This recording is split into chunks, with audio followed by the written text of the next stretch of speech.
sy fankalazana no entiko mbô anolorako tena na dia kely aza ny fahitagnanay ny tompo mahitany tsara to anatiko hirahira sy fankalazana no entiko eto anatrehanao zay nagnako tiao indofoko anao raisontagnato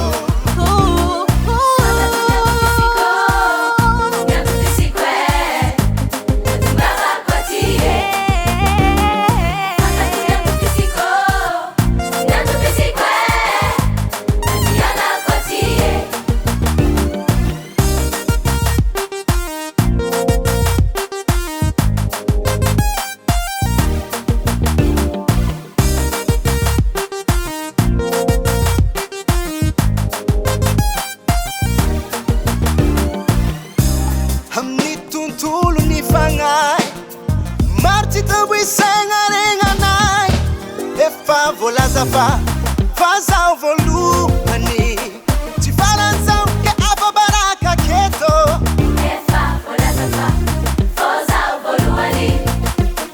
tifalanke ababaraka keto ayo ayo sake samba che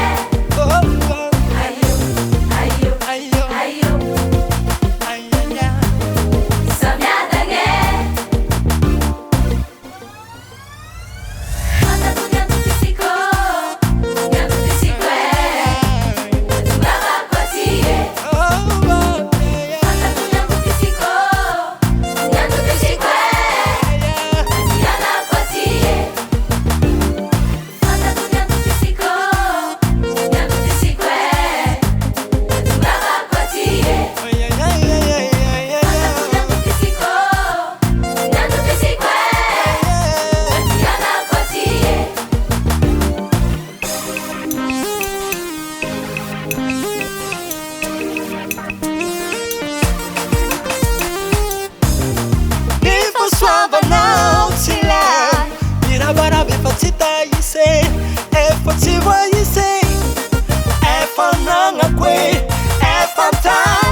samy managna ny antopisiny atongavany aketo tsy voatery mitovy io fa zavatra important zagnahary tsy magnano foa ny anjara efa tonga aminao